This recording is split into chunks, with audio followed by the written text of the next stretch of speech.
This is one of them shows. We need a little scotch. How many bottles do we need to have on the set? I'm just wondering. Well, it's Dr. White. I'm pulling out the Texas. He got water. Oh, good. What you got in there? What you got in there? Electrolytes. Electrolytes. That's what I call this, too. Electrolytes. Yeah, that's right. Amen. Hey, y'all. Welcome to CrossPolitic on Friday evening. This is kind of a later Friday evening show because we actually had to get everything and schedule everybody a little later. So that's why you're now seeing the show a little later this Friday evening. So thank you for joining us. Pastor Toby, Chuck Knox, I'm the water boy. And we also have Dr. James White on the show to talk about something that happened this last week and a half. I'm not quite sure, but it's going to be. We'll come up with something to talk about. I'm told it's going to to be a good conversation. Maybe. That's to the ad read now. That's to the ad read. All right. So, all right. You know what, guys? We're on a mission. Now, today we're on a different kind of mission, but we're on a mission to make magazines great again. Now the timing on this is great because Mission Impossible 47 is coming out. Whoa! So it fits really, really well.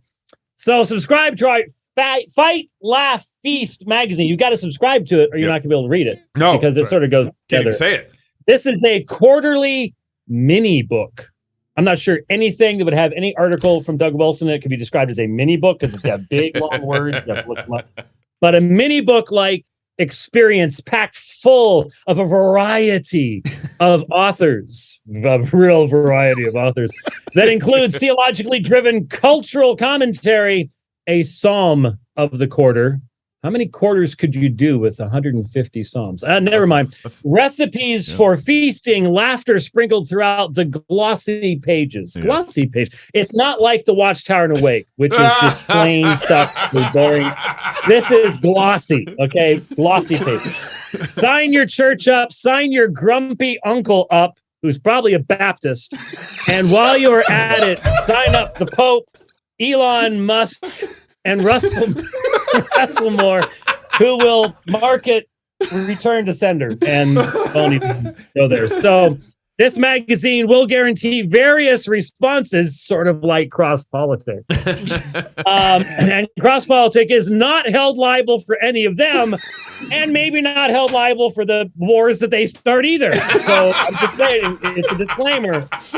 Reading the whole magazine may cause theological maturation, possibly encourage your kids to take the Lord's Supper with you, unless my article's in there, and will likely cause you to randomly chuckle and enjoy at God's wondrous world. Sign up today. 4 issues and $60 per year. That's it. Go to fightlaughfeast.com right now to sign up. And I don't get a single dime for having gone through it. We might have to. That might have been the best moment. Do you got like an applause machine thing there? That's it. That's it. Way to go. All right. Way to go. Man, I Pastor Toby, you're fired. I know, right? I was like, last time I was gone and you were on the show and you did the ad read, and I was a little jealous, for a little bit after that. You like, did. Guys, you brought it up several times. I was after, like, guys, I'm just as good as Dr. White, but that's better than I've ever done. That was brilliant, Dr. White. That was better than I've ever done. I quit. We need to clip that. Yeah. All right. You know what? It just makes me think that he's coming with a big stick. I know. So that was the setup. So yeah, exactly. He's coming with a big stick now. So I think the meme war through this whole fracas was strong. And I was texting Dr. White earlier today, and he said that the Baptists really did beat us in this meme war. The Presbyterians in the meme war. They kind of did. The Baptists were pretty good. Kinda did? Yeah, they kind of whooped I'm us gonna up. Tell you. No, they wiped the floor with us. They did pretty good. So bring up the first. I got a couple memes we're going to show you. Before we get into the discussion, we got a couple memes that we're going to look at here. Baptists. That's totally fair. Vestments. That's hilarious. Yeah, that's man. Okay. That's good. Next one. Hitting the other way. I do think that was probably like the only Presbyterian one that made the list that nobody I'm pretty ever sure saw. that no one ever saw. Yeah. Next one. Yeah. All right, Grandma. Sure, Grandma. Let's go get you in bed. Let's get you some mashed bananas and get you in bed. Next one. All right. when you see a dude who thinks he's a woman with green hair and 5 nose rings, Baptist. Yeah. Is that a double chin? Okay. Is there any more? Next one. Yeah. Oh my. Oh man. Probably King David. Probably King David said that. That was when you get Samuel L. Jackson ones, you know that isn't reached to a feverish pitch. Man, Right there. In trouble. In trouble. These just kept going. Okay. That What was are we doing funny. here? Oh, That was funny. man. Toby's face. That's a good one. Hey, you see his name tag? Look, You see his name I tag? will say again, Presbyterians, you guys really, really suck right now. Yeah, we got I'm worked just gonna over. say it. Like we got Yep. killed and y'all didn't say anything, but that's all right. Is there any more? Oh, Baptist Meme lords. Yeah, there you go. oh, there you CrossPolitic. go. Yeah. Hey, We're the ones crying under the table? Because the Baptists whooped us up on the meme. I'm on the meme not game. crying under Yeah, the table, but you know. All right. Fair enough. What? Any more? Any more? Is it? Oh, that's a good one. Oh, That's a good one. That's a good one. And that is how Baptist theology caused. That's a change. good one. It's all mapped out. Follow our logic. Guys, really seriously, the memes were hilarious. Oh, they were. I really thought they were great. Any more? That's it. That's the last one. Sorry, we didn't have the brain one for you there, Dr. White. But Yeah, well, it was a good one, but I was getting a little worried there for a while. You know, I didn't want you all, developing a tick or anything like that to be permanent or anything like that. I mean, it's already bad enough when Chocolate Knox hides every time I walk into the room and stuff like that. So I didn't want to really make it worse than that. I already got that. So yeah. Well- So I was getting a little worried. Yeah. Well, Dr. White, I finally got a chance to watch your show that you did on the conversation. Was that was Tuesday? that Monday or Tuesday? Tuesday? Something like that. I don't know. I was in Santa Fe. You were- It was I- Tuesday or Wednesday, but what? Yeah. You were in your camper and you told us about the friendly cat. And, Yes, Marvin. Marvin. Yes, Marvin. Marvin the cat. Marvin the KOA cat. Go visit Marvin at the Santa Fe KOA. He's great. But honestly, in all honesty, I just got in here. We haven't had a chance to talk about this at all. We just literally just brought you in, and here we are. Yeah. And I was just telling the guys as you were coming in, man, thank you very much Yes. for the show. Yeah. I thought it was great. Your ending, especially your ending, was just glorious. Man. Yeah, I mean, It was- call to prayer at the end was Yeah. great, but I no, I honestly just thought the whole thing was reasonable, friendly, thoughtful, Challenging. kind, challenging in all the right ways, and I just wanted to thank you for it. It was great. Look, Toby, I was standing in your pulpit a few months ago, I know. and I think, and look, I don't know if you guys know what's been going on amongst Reformed Baptists for the past 6-9 months now or so. But I've been getting canceled left, right, and center. I've got people calling me a neo-Socinian. I mean, it's been really Weird. unpleasant. Yeah. And part of it is honestly, when you stand in someone's pulpit, you have them speak in your church. You guys have been at ReformCon, and we've had this relationship, and no one has ever confused us as being in perfect agreement, because every single time Chocolate Knox signs off and starts talking about baptizing babies, he starts ducking from me, When you're around. everybody understands that. And yet, I just think that there's some type of relationship that develops when you minister the word of God together, when you read the scriptures together, when you partake of the supper together. Amen. And so to just simply throw all that stuff out when something comes up that we knew we disagreed about, but not quite on this level. Okay, I mean, the way it was stated was really, I think, what got stuff started. Because when I first saw the meme, I think at first I heard about was someone memed it, or just put the quote up or something. It's startling. But my first thought was, oh, great. Now I've got to track down all these programs, because I'm not going to respond to this without hearing what the context was. That's just necessary. Right. Thank you. So yeah, we've got to do it that way. Yeah. And there's so much going on today. And this subject, guys, one of my points that I want to bring up, this subject, I think, is one of the most important facing us culturally. And as you guys know, I spent 50 minutes on the phone with David. I spent 25 minutes on the phone with Gabe. 2 hours. It was 2 hours, actually. No, it wasn't. He loves me more than you. He's been on the road a long time. Where was my call? Where was my call? My phone. And didn't get a chance to talk to Toby, but we've already talked, and so we sort of know where we're going. And by the way, the program that Chalk and Knox did with Jeff Wright. Right, with Jeff Wright. And Jason Farley, yeah. He said pretty much everything I wanted to say in that program. He really did. But you guys went for like, what, 2.5 hours or something? We were trying to be like you. We went for 3. Is that what he does? He can. Okay. We know you can. Very rare. I am significantly more concise. Well, I don't have much time left. I got in here right before you got on, and I said we're not going 3 hours tonight. So just so you know, we all got Dr. White's getting old. And he's going to bed. I didn't say that. That's right. I didn't say that. Hey, that's true. That's true. I take it. So, Dr. White, I think it would be helpful. I would like for you to take the first shot. You've listened to us. You've heard us. You've done your homework. You've done your homework, and I'd like for you to give us, just a short summary of your take on this conversation and your concerns. Yeah, let me just lay it out, and then we're not going to be able to go through everything in the brief time we have, but let's do it. First of all, the title for the backstage was The Failure of Baptist Theology, right? Right. And it did, in fact, involve a failure, I believe, and most of us believed, Jeff believed as well, of accurately defining Baptist theology, and in particular, sacramentology, or we would call the doctrine of ordinances if we wanted to go that direction. Calling men and women, boys and girls, to submit to the lordship of Christ in faith and repentance is about as far away from teaching them they can autonomously choose their own gender as saying Doug Wilson's constant penchant for using obscure vocabulary teaches the world that they don't need dictionaries. Okay, there's no connection between the two. He's been working on that one. Yeah. You think Doug does that?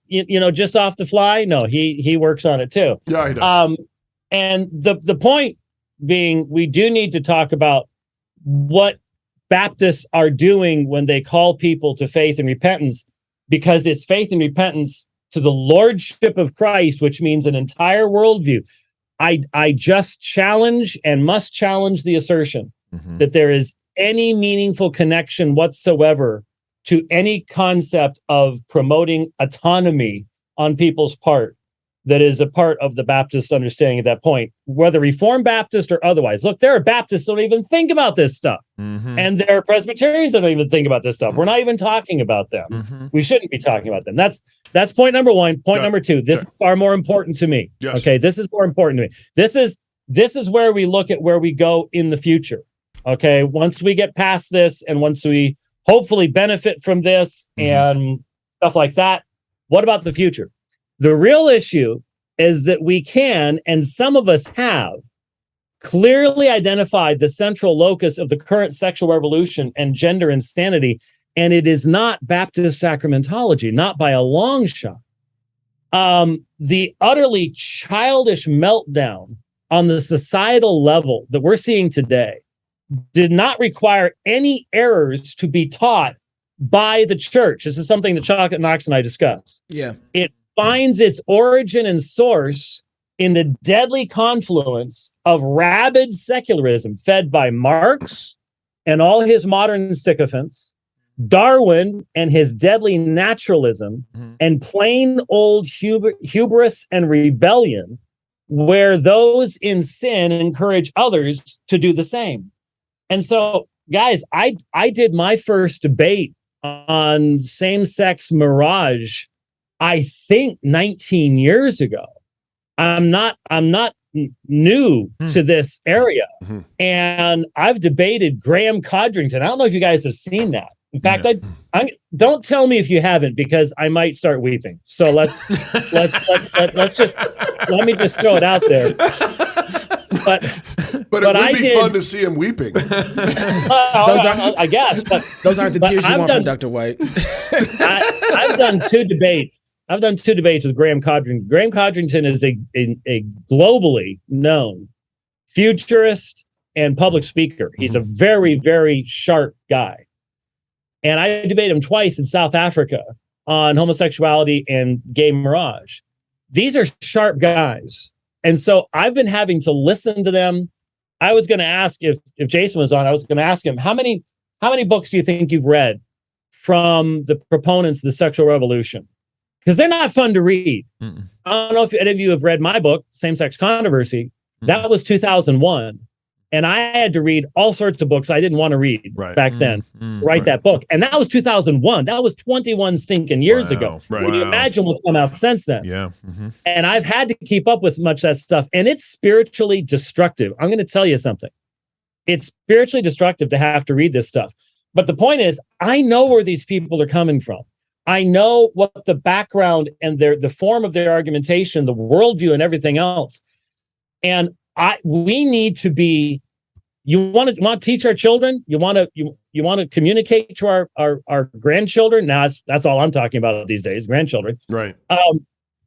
We need to be communicating to them with passion, not just the Christian worldview of man, but the Christian worldview of man, which gives you meaning and purpose and guidance and stability in this life. Because look around you, kids.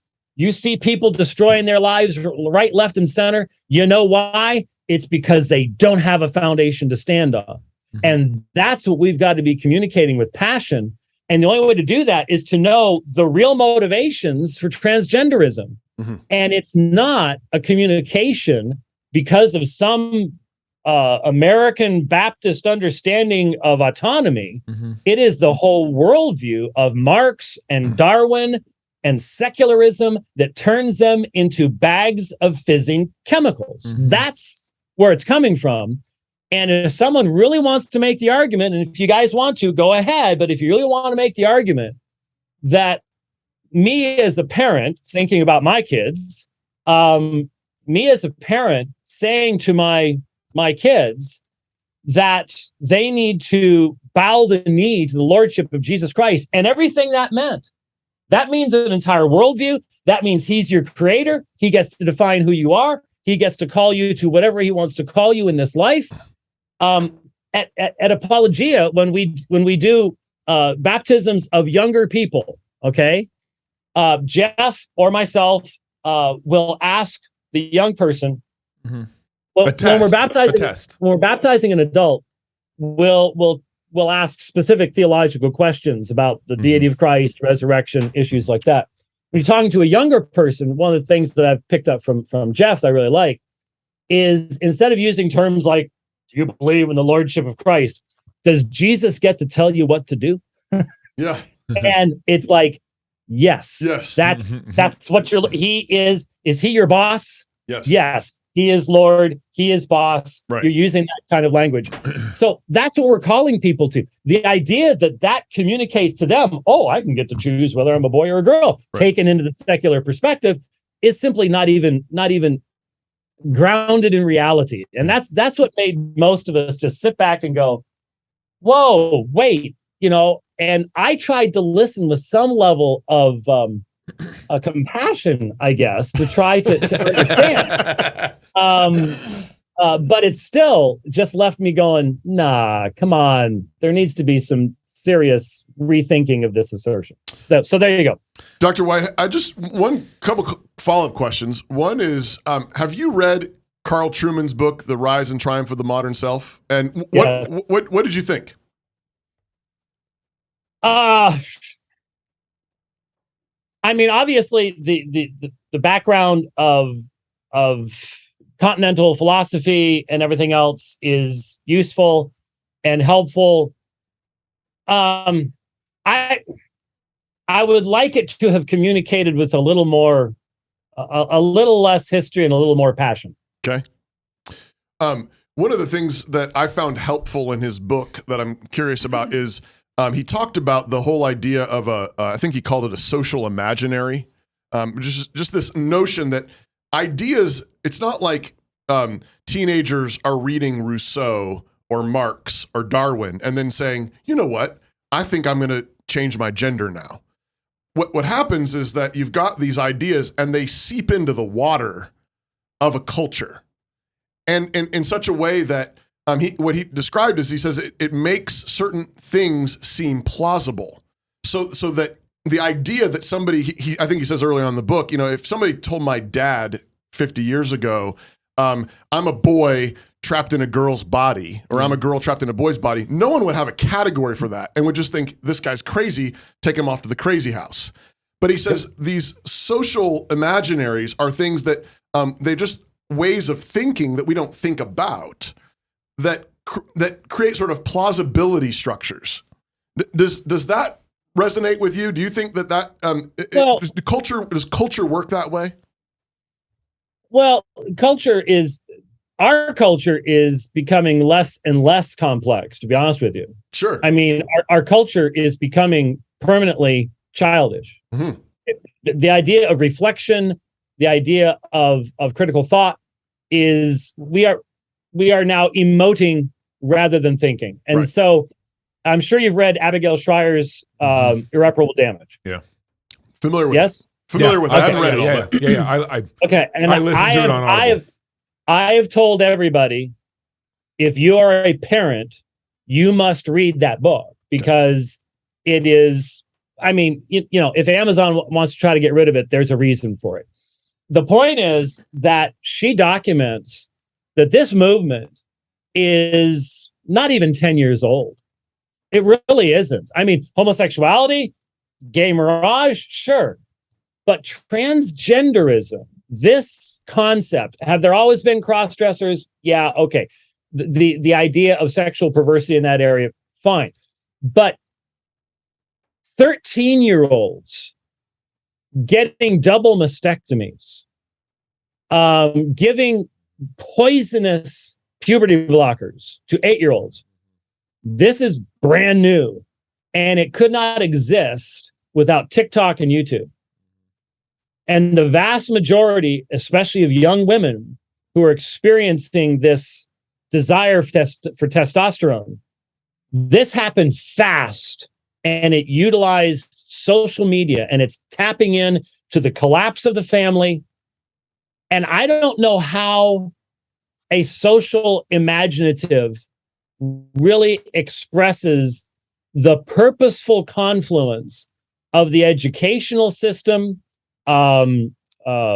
big tech, medicine, et cetera, to produce this astonishing aspect of the culture of death. Yeah. So if you want to talk, I mean, all of this is an expression of the culture of death. Right.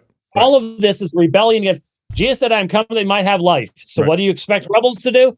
They're going to do everything they can to produce death. Right. They've been doing this for a long time.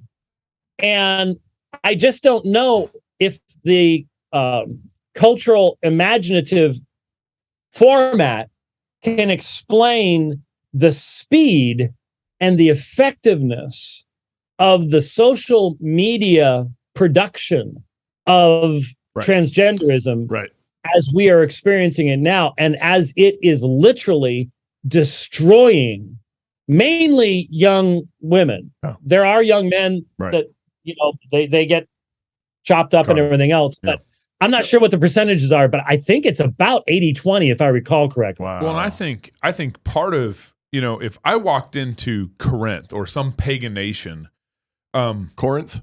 Okay. Corinth. Okay. All right. I'm fine with how I said it. All right. And if I walked into a pagan nation and I'm the church, I'm planning a church, I'm going to be pulling my deacons out of the brothel houses. I'm going to be telling that, hey, excommunicating this guy who married this guy's mom. It's the church's impact on that culture is very subdued and different because it's coming into a pagan nation. Where if I come into the U.S., which is drastically been a Christian nation for a long time, my analysis is going to be coming from a different angle because the church is more responsible for the condition of that nation than, let's say, the church in Corinthians. Right. I want to just. Well, I want to. Yeah, go ahead. Let me piggyback off that. I agree with that.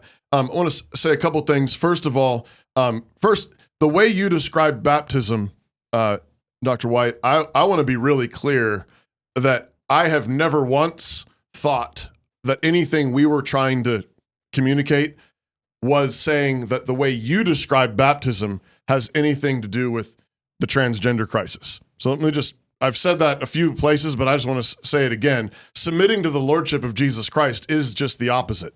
We agree completely on that. And what I've meant, I wasn't on the original show, but what I heard when I listened to the show and what I believe Jason meant in terms of the most inflammatory comments has been a radically individualistic, revivalistic, functionally, if not actually, Arminian decisionism. Okay.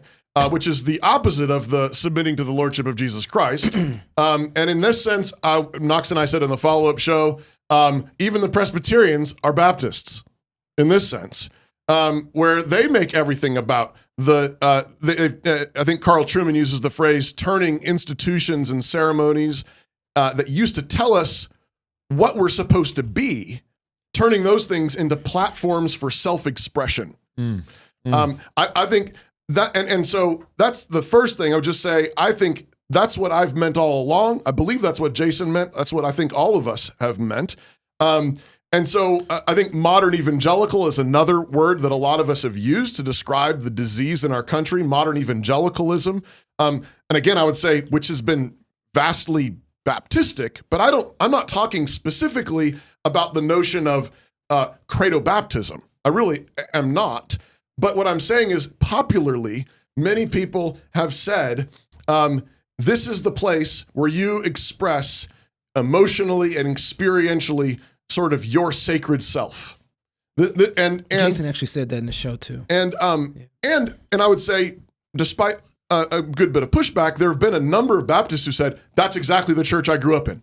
A lot of Baptists have been writing into us and saying, oh yeah, that's exactly the church I grew up in. All the emphasis was on you feeling good, you looking deep down inside, you making a decision, and then that sacred holy choice being then honored and respected in this moment where you go forward and you get baptized. Not as a submission to the lordship of Christ, but really functionally, even if they don't say this, a submission to their own lordship. Their own feelings. Their own feelings, their own autonomy. And I think modern evangelicalism does that in a lot of their worship. I mean, it's this, we're going to massage your feelings, your ego, make you feel good, and we're going to turn the lights down. Yeah, and I think again, maybe I have a little bit of a misconception of Baptist world. I don't know, and I'm willing to be corrected on that. But I would just say that's been my perception: is that America is predominantly Baptistic. And predominantly in terms of church attendance, in terms of Christians, and is this sort of modern evangelical emotionalism, revivalism, and then if it doesn't work, go do it again. If it didn't really mean it, go do it again. I've talked to Baptist friends who said they got baptized 4 or 5 times because they didn't really mean it the first time, and so they wanted to do it until they meant it. And so I've been given this impression. That was me. Okay. And so I don't think that's what you think at all. I don't think that's what my Reformed 1689 confessional brothers believe at all. And so that's why it never really crossed my mind initially when I listened to it, like, why in the world would they take this to mean talking about them? Because of course they mean, even though we disagree on the timing, I know that what you mean is Jesus is Lord, not you. And so that's maybe the place where we talked past each other a little bit. Well, but let me just push back by pointing out that when the statement was made, Gabe offered Jason the opportunity to sort of tone down what had been said, and instead there was a doubling down. No, I said it was he used the definite article, the cause yep. of transgenderism, and then it sort of got a little bit talked over because you guys do that. But yeah, there wasn't any organ music, but the guy who does that normally talks over people. Then it was said, well, if not them, they're pastors. So there was the assertion that it's the pastors, that it's the Baptist pastors, and it would have taken 10 seconds, because one of the confessions of faith that can be used in local assemblies in the CREC is the London Baptist Confession of Faith. Right. That's right. So it would have taken 10 seconds to say, now, we're not talking about those guys. We're not talking about guys who understand the covenant, argue with us about the nature of the new covenant, do all sorts of stuff like that. We're just talking about the people that, well, let's just be honest, don't take seriously the whole concept of the sacraments to begin with. Because Jeff mentioned on the program, and he's right, that they're major Southern Baptist churches. Now, he said that they had a slide that you went down into the baptistry in. What I heard and actually saw at one of the churches was they put the baptistry for the use for kids in a pirate ship. And so when you would get dunked, the guns would come out and fire. Oh, no. Oh, yeah. Okay. I've grabbed those clips for Wretched. So, yeah. Yeah. Okay. So what I'm saying is, someone that does that has not thought seriously, does not take seriously, Right. has no interest in having a connection with the church in the past or anything like that in regards to what baptism actually is supposed to be about. And so 10 seconds would have given you all the shield that you needed to laugh at the memes, but say, no. We made a clear differentiation. And yet when the opportunity was there, it's like, I hold the pastors accountable for this. Well, and I think a lot of people heard you all saying that calling children to repentance and faith is the moment where you give them this autonomous opportunity. And I'll be honest with you, I don't know about all these people and saying what their experience was.Maybe my experience, because I didn't grow up Reformed Baptist. Yeah, I was independent fundamentalist Baptist. I was ever heard the GARB? no. Really? Yes, I have. Oh wow, yeah, General Association of Regular Baptists. So Wow. you didn't swim in a pool with a female, and Oh yeah, I know you guys. I remember an entire sermon on how pantsuits were going to send you to hell. Yep. Yeah. So that was my background, but we took baptism pretty seriously. Uh-huh. We didn't have any pirate ships, and there wasn't anything like that at all. I just want to ask one follow-up is, so the just a couple minutes after that in the show, Jared Longshore did say, now, if some of my Baptist brothers are tempted to be offended at this, I want to put my arm around them and I want to say to them, we are not saying that you're not doing transgenderism. You're not involved in transgenderism. And so like he did come out and say, look, we're not saying that there's this direct cause. And Jason didn't say, no, I want you to know. He chuckled in agreement with him.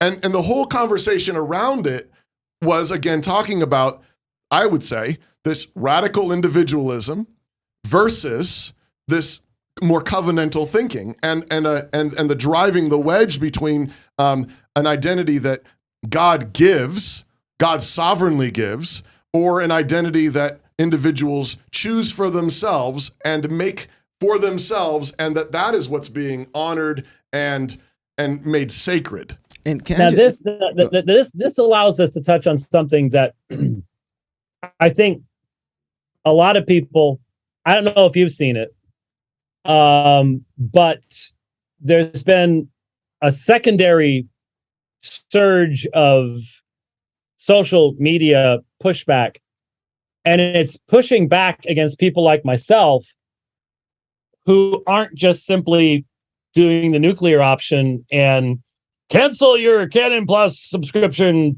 type of thing that was going on there for a few days. And what they're basically saying is, well, look, what they are actually saying, you guys are actually saying, is sacerdotalism. It's straight up infant baptismal regeneration stuff.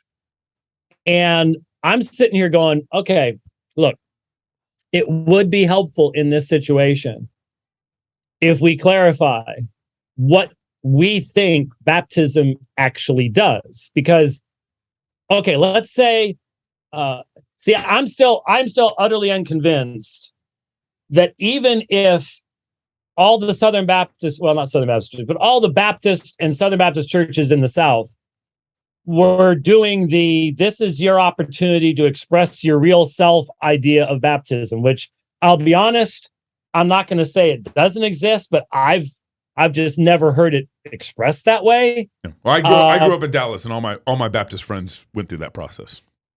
Well, look, the average Southern Baptist, do you know how often the average Southern Baptist is baptized? How many? How many times? 2.75 times. Hey, they got nothing on us charismatics.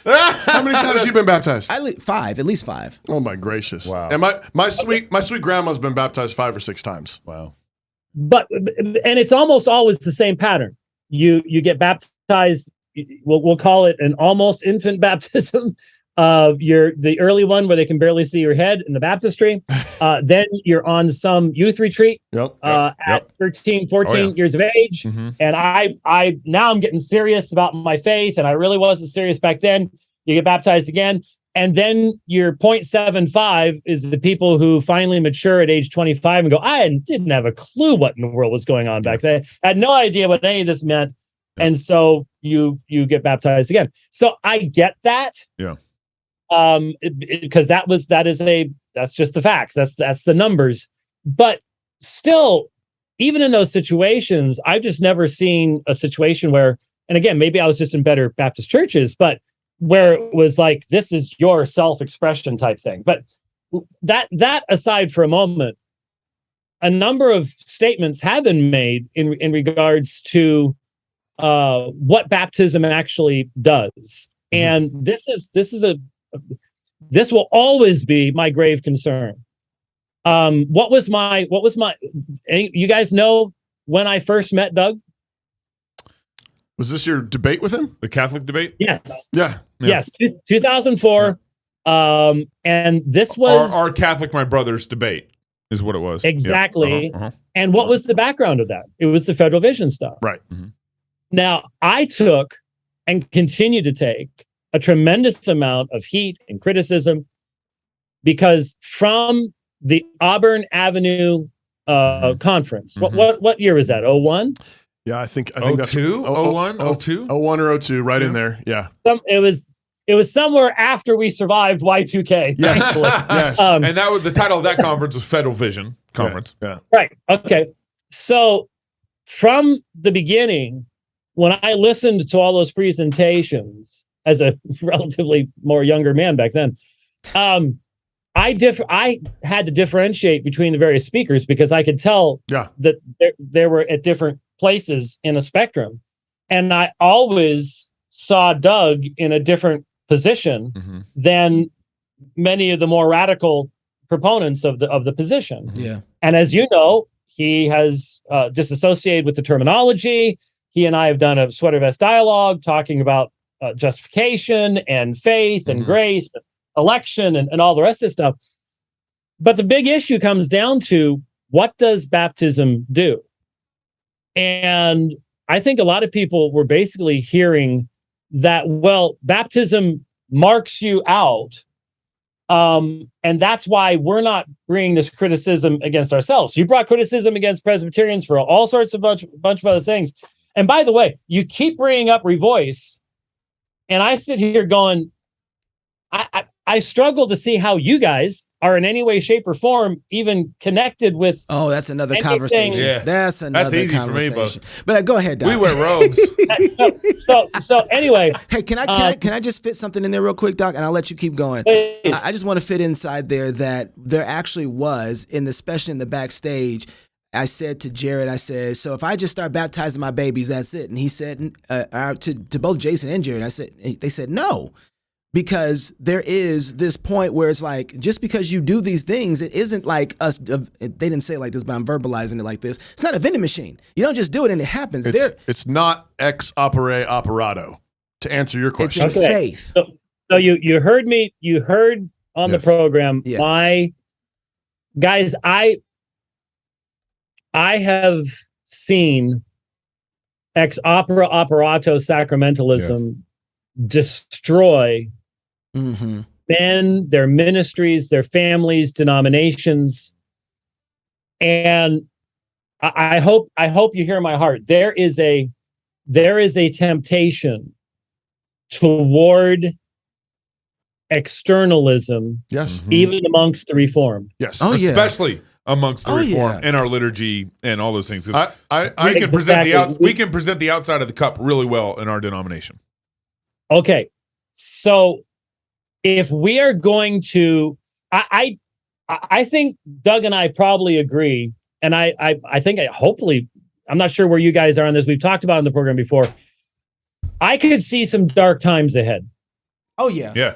I could see an extended period of dark time ahead, with still believing Christ is going to put all of his enemies under his feet. That's right.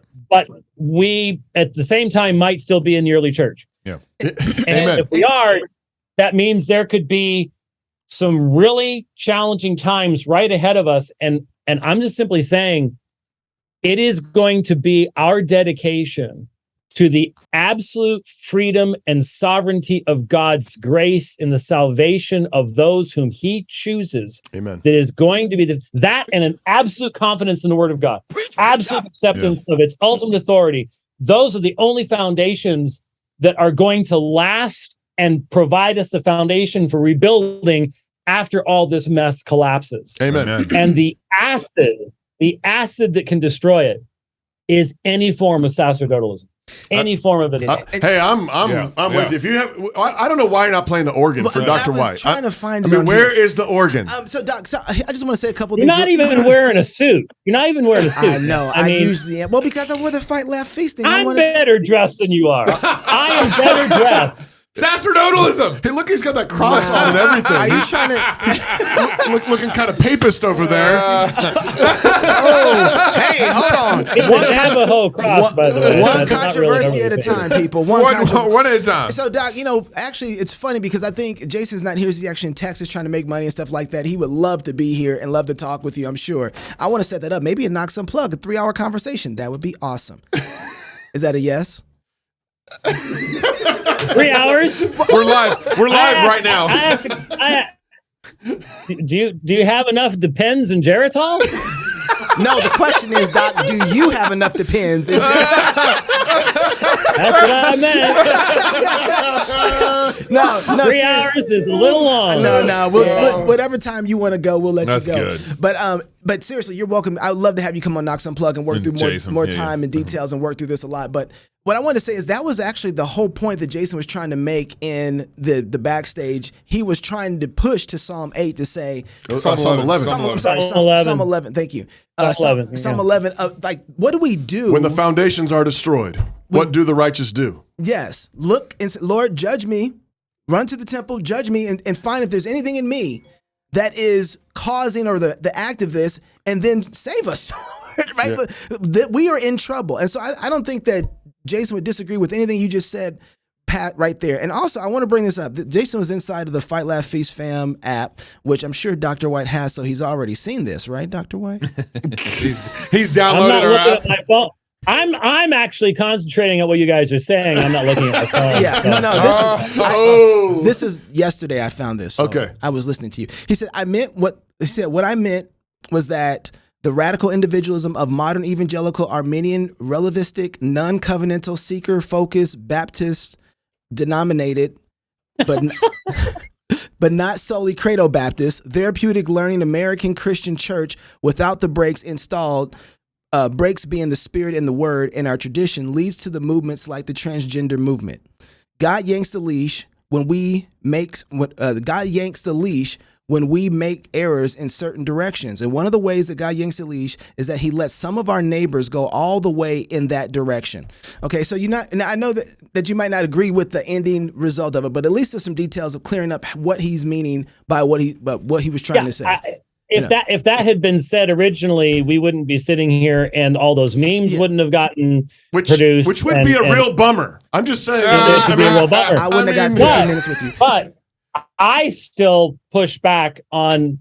I think we have identified 98.5% of the motivation, source, and power behind the transgender movement. I don't think the last 1.5% is going to make all that much of a difference. And my concern is I just think that it obscures where we have to be focused. Okay. Everything that was just said, because that description, which was this long, that description was an argument in and of itself against the worldview that has produced the transgender movement. It's the idea of us being autonomous creatures, right? But it's not just that. The one thing missing there that is absolutely necessary for transgenderism is that there is no creator, there is no day of judgment, there is no purpose, there is no objective truth. This is a massive worldview issue. We all agree about that. Mm-hmm. But I think we end up confusing people when we drag in something about, well, the church has taught the world. And you and I discussed this. I know. You and me and Gabe, we all did the same thing. When you say I wasn't part of it. I wasn't part of it. Because you ain't black, though. Well, you weren't on the original program. But again, when we talk about the church, what are we talking about? We're not talking about, hopefully, any denomination, any group of churches that actually take seriously our calling to proclaim the whole counsel of God. Yeah. I mean, so what do we call those people? When I mean, obviously all the Paedo-Baptist female minister rainbow stole ladies who are doing their thing, the world looks to them and uses them against us, don't they? Mm-hmm. See, there's no unified Christian position here, blah, blah, blah, blah, blah, blah, blah. Okay, fine. Does that have anything to do with the true church, first of all? Or is it our responsibility to take the lumps and just directly say, synagogue of Satan? That's not the church. Well, okay, So Doc, so this is, let me just, okay, I'm going to try and explain this without taking too much of the time because I know you got to run too. But when I look at this, I don't think No. You said Toby has to run. Oh, well, in that case. All right. You said Toby has to. Don't go blaming me. Okay. I've put everything aside to be with you all, but Isn't it your bedtime? See? Don't play. I'll make you pull out one of those depends. Keep playing with me. We'll be here for a minute.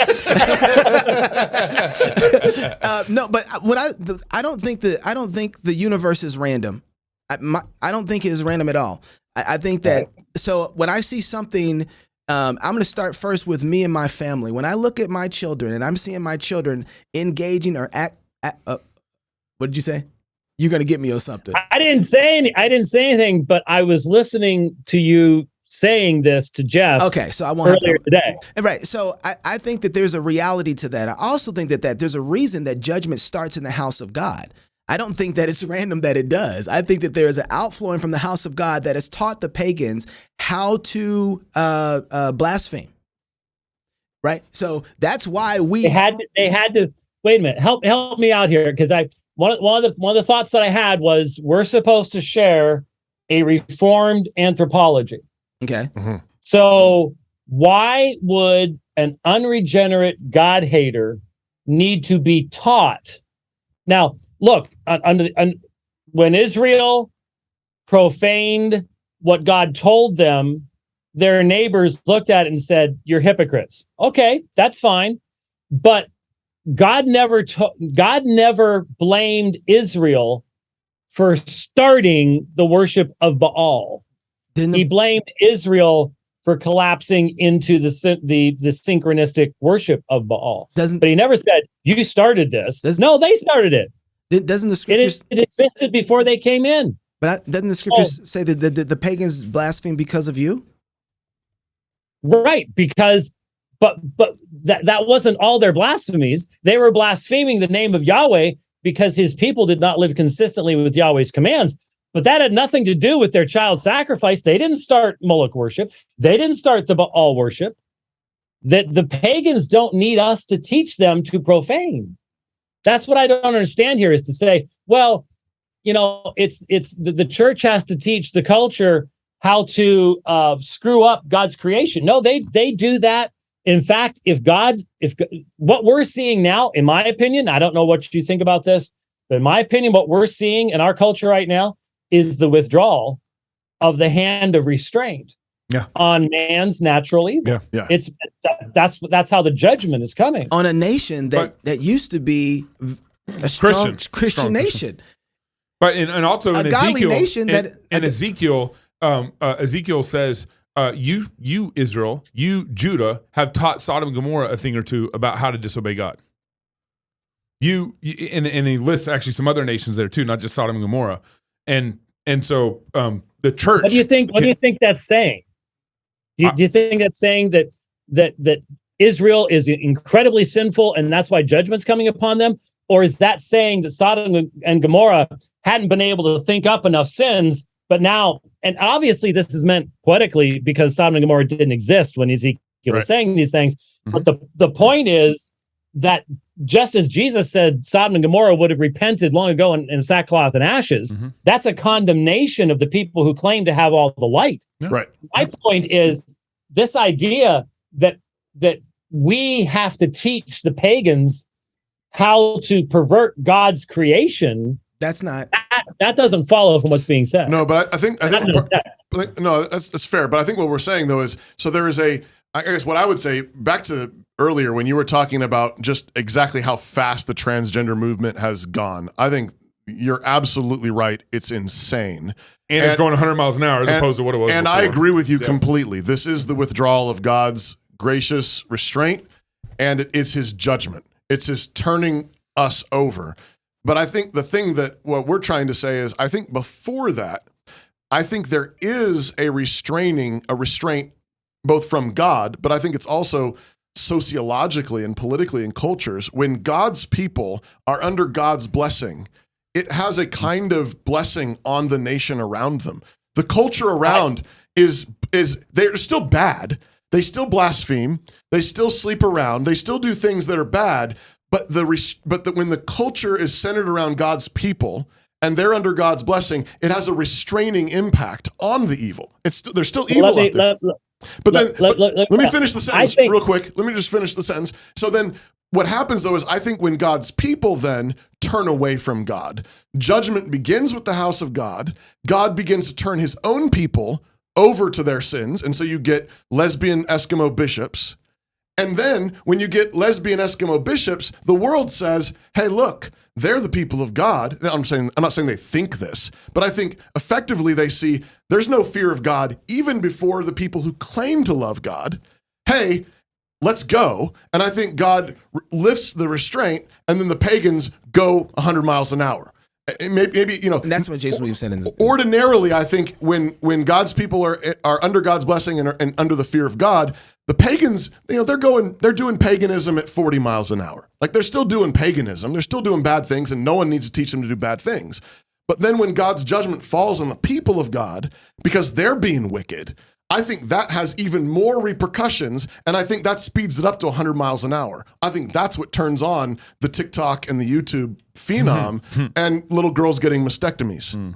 Okay, there's just so many things there. But first of all, I think that what flows from the church to the culture is God's blessing, God's grace, God's truth, because that's not going to come from the culture. Right. That doesn't come from the natural world. Yeah, that is supernatural. That's grace. Right. And so the primary thing that flows from the church to the culture is grace and mercy and peace and harmony and understanding of the truth around everything else. Which restrains evil, right? Which restrains some evil, right? What? Which restrains some evil. Sorry? Oh, yeah. The I have said many, many times, a sound, discerning church is a blessing upon any nation. And so if God determines in his sovereignty to bring judgment upon a nation, what is that going to entail? What's that? Is that not going to result in what we're seeing today, where we can't even identify? Look, the lesbian Eskimo bishop is not a representative of the Church of Jesus Christ, or is she? I would say she claims to be. Right. Is there? Do we have a category for Suda Delphoi? Paul's brother? Yeah, absolutely. And I would say Aaron's son. I would say the lampstand removed, right? Revelation. So I think there probably was a church there at one time. Most of these are Presbyterians. There was a believers there, but they sinned, they rebelled, they apostatized, and God gave them over to lesbian Eskimo bishops and removed the lampstand. But are they still the church? But are they still, like, let me give you a clear example. Union Theological Seminary. I call it the Walker Seminary. Walker as in the TV series where you've got dead people walking around that are falling apart. Not Walker, Texas Ranger. Yeah, I was going to be insulted. Yeah, it's a completely different thing. Because he's cool. But they went apostate in the late 19th century. So they've been apostate for about 130 years. But they're still there. And those are the guys that remember a couple years ago when they had the chapel service, the prayer where for the trees walked in. I remember that. And they were praying we to talked about plants. the show. We saw that. Right. Yep. Okay, so I call them the Walker Seminary, and they're more Buddhist today than they are anything else. But is that okay? They were once, they were built with the money of faithful Christians. Yeah. But after 130 years, do we still say that they're an empty lampstand, or have they just? When do you draw the line and say that's not the church anymore? Hey Doc, I'm totally happy if you want to start putting together a council, or a presbytery maybe, and we can all come together and decide to completely remove them out. I'm totally happy. You want to start that? I'm with that. I'm with you. Let's do it. Let's create some more unity and make some serious judgment. Hey, as on earth as it is in heaven, let's do it, man. I'm with you. You hear what I'm saying? Because when we talk about the Eskimo lesbian bishop, and I feel sorry for her. We're picking on her all this time. Did I just misgender her? I don't know. Am I going to? I don't know. But if we keep talking about her, the question is, she's not actually a bishop. That's not biblical. Right. She's in rebellion against God. Why do we allow her to represent, quote unquote, a part of the church and say this is how the church is teaching the culture? But it's not the church. It's not Christ Church. And there are still lots of us out here who have stood firm. Right. And we're saying to the culture, no, and we're living consistently with that, and we're raising our children that way, and so on and so forth. So what about that? I mean, right now, it seems to me, you talk about, well, it was such a great Christian nation. And I look back at every period in time in U.S. history, and there has been sin. The foundations came from the Christian scriptures, but there have been deists and heretics and unbelievers all along. And I don't know when at what point in American history do you feel there was a majority of true believers? I'm not talking about people who just darkened the door of a church 3 times a year. I'm talking about people who daily seek to bring their lives under the lordship of Jesus Christ. Has there ever been a time in American history where you would say the majority of the U.S. citizenry would be described that way? Yeah, actually, Doc, I would have a problem saying that. Yes, in one sense, because you don't get you don't get the kind of blessings that we have in America. Apart from, I don't think the world is random. The blessing from God. America, the most blessed nation that I can think about recently. I mean, we are uberly blessed in ways we haven't ever seen before in history. You don't get that randomly. Okay. So you have to have some sort of that couldn't be a part of God's purpose in making a nation that would defeat Nazism and so on and so forth. That's a result of so in the 1920s then we were a mainly Christian nation? Have you read F. Scott Fitzgerald? Who? That was Calvin Scott Coolidge was Fitzgerald. president then. How dare you? Hey, Doc, Even look, even during Cool the cow. Civil War, even during the Civil War, where you can see a huge distinction in believers, and the vast majority of people were not following the lordship of Jesus Christ. So you don't think that America has been blessed the way it has because of? Go ahead. Well, no, I'm waiting for you to say it. You don't because think America's been God's blessed? blessing, Yeah. God's blessing is not solely based upon, well, this is just a really, really great people over here, so I'm going to bless them. I mean, if that were the case, we should have nuclear weapons raining upon us right now. Well, do you think Right. do you think China is going to fall because of the people of God that are being faithful that might be underground? Because I believe I hope that that's the case. I believe it though. I would love to see that be such a glorious example of the overthrow of secular atheism, and that would be wonderful. It's coming, Doc. But and if it doesn't, No, that's not going to change. That's not going to change. when my people who are We're called by my sort, name, we're sort of missing the point here, and that is, the idea is that I believe what flows from the church to the culture is primarily grace and truth. right? And what you're saying is, but yeah, apostate Christianity can teach the culture to do bad things. And I get the idea that, if the primary religious figures in a particular city are a bunch of apostate hypocrites, that's a curse upon that city. I get it. Yeah. Fine. No problem. The restraint isn't there. But are they the church? I guess what I would say, though, is I don't know that it happens quite that fast. I know that Right. individuals are believers or not, they're regenerate or not, but I think that in culture, it shifts slowly. I mean, I went to seminary in a Presbyterian seminary down in Erskine where there was United Methodists coming to the seminary who were believers. As far as I could tell, I believe they were born-again, regenerate believers as I got to know them. And some of whom were going to be ministering in very liberal contexts. And there were, the seminary I went to was part of a denomination that does not ordain women, but there were even some women there who were studying because there was no men in their church, and they were going to go back and they said, "There's no man here, so I'm going to be the pastor." And of course, I disagree with that completely and think that's unbiblical. Look for opportunities to talk to them about that, but at the same time, I fully expect to meet her in heaven. I mean, there's one woman in particular that I believe is regenerate. I think she's very mistaken.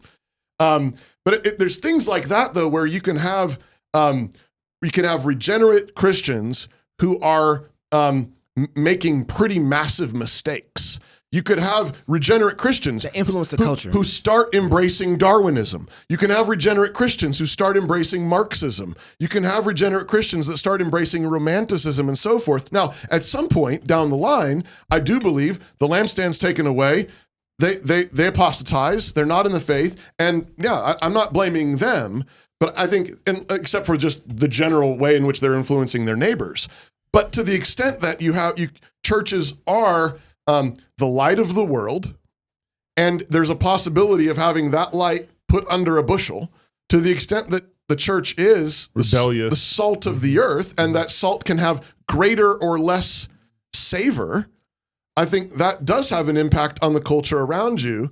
And that seems like a reasonable inference to draw. Like if you can, Machen is writing in 21, 20s, yeah. liberalism and Christianity, and you read what he's writing and you think, what?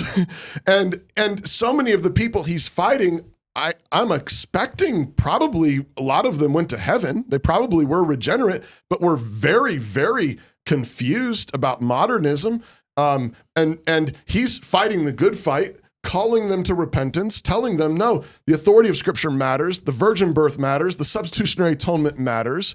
And I think, but at the same time, there's still a lot of real Christians there embracing falsehood embracing error, and that is being promulgated to the culture, and they're still looked to as authorities. And people. I mean, back in those days, Presbyterian pastors would have their sermons published in the newspaper.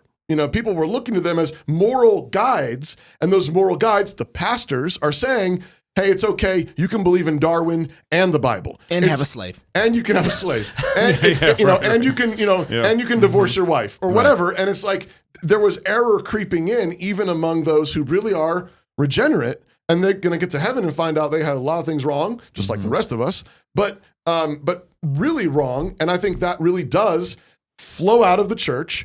Disciples people, kids, and frequently kids grow up in that. And of course, it gets even worse. I mean, we're talking about, I believe that Tim Keller, for example, is a born again believer, brother. I believe he's going to be in heaven. I believe he means well, has done a lot of good, but I see the fruit of his ministry and I'm very concerned about it.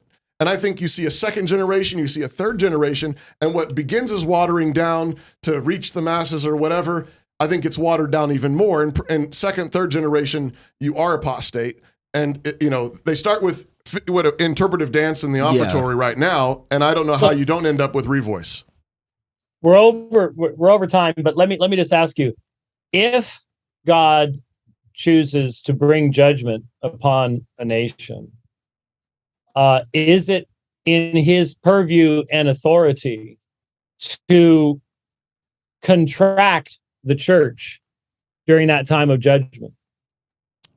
Of course. What does that look like? Would that not involve apostasy?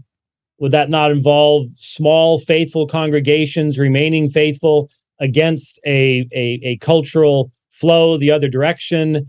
And wouldn't it be appropriate to make the distinction to say that the faithful church at that point is the only source of light left in that society, and all the darkness and stuff is coming from someplace else? It's not coming from the faithful church. Yeah, that's why they get raptured out, right?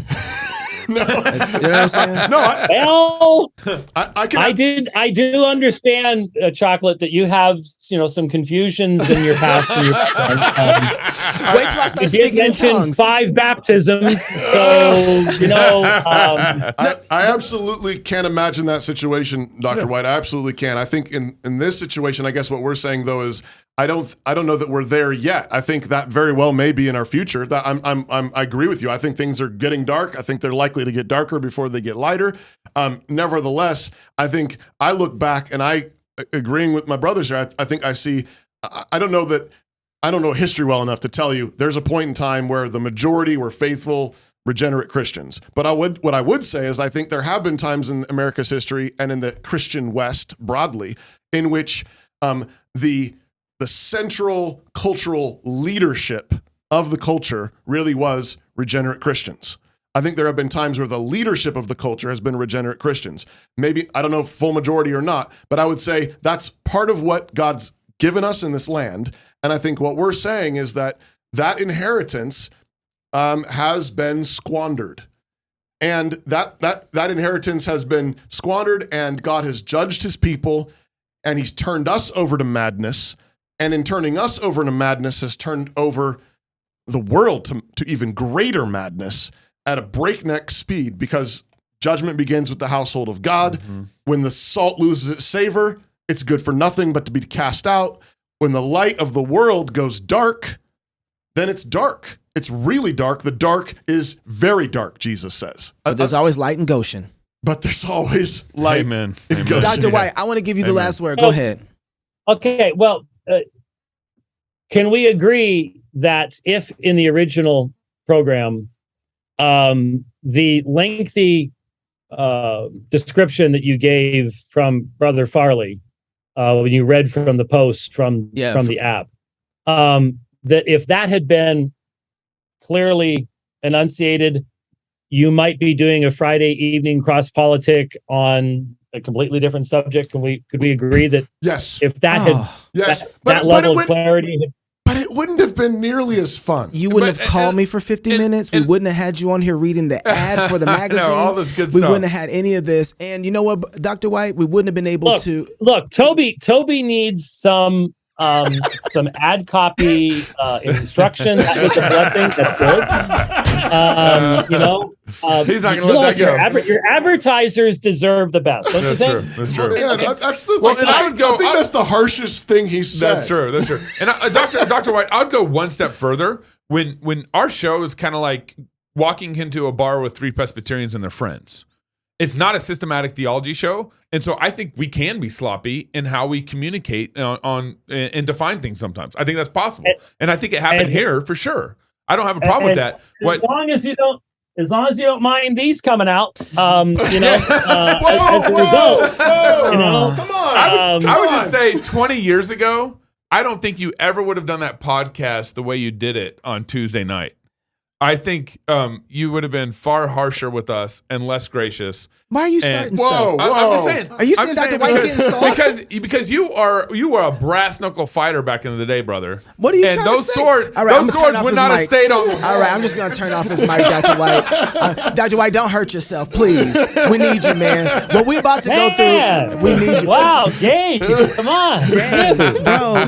Hey, Dr. White, I just want to say, no, seriously, I appreciate you, man. And I want to say that thank you for having this conversation, because one of the things that I've noticed is that there's a lot of people who don't want to have the conversation. They just want to leave and break up. And I'm like, no, man, how can we continue to have fellowship if we don't say what we mean and get corrected by it? Yeah. You know what I mean? Like, okay, let's have the conversation. Let's talk about it. There's a lot of things we haven't even finished uncovering, but I want to keep the fellowship. I want to keep engaging. I want to keep talking to my brothers, and I want to be sanctified in the process. So I'm grateful for it, man. I think if you put this together with the program you did with Jeff, I think, like I said, that covered a wider spectrum of things. It did. I think that's really addressed most of the important issues, and it has resulted in all of you spending more time on the phone in the past week. Oh my goodness! Than you have, because I know my fellow elder Luke, I think was on the phone. Who was he on the phone with today? Yeah, it's me. It's you. Okay. Yeah. No one ever calls me. I just want to point this out. No one calls me. Because they know you're counseling people. Yes. But I should mention, don't mess with Luke again. That's not a wise idea. Okay. He knows where you live, and I got the text from Luke. I got it. Like I even saw his face in my text. Like when I was reading it. Hey, so Doc, we get you on Knox Unplugged, right? You come on, you know what I'm saying? Like hang out with us, me and Jason. We'll see. Okay. You might want to close your ears. I'm coming up. Are you guys going to come up down to Arizona in October? I'm going to be at ReformCon. Yeah. I'm speaking there. Have you checked to see if you still go reformcon.com? As far as I know, I'm still invited to speak at ReformCon, where I hope to give a hug to Dr. White and Luke the Bear, and Jeff, my man. Keep talking about this. And actually, the last time I was down there, I gave a talk at ReformCon on how culture is downstream from the church. Hey, I know. And Luke loved it. Maybe you should check that sermon out. He's got like 17 books he's going to send you after that.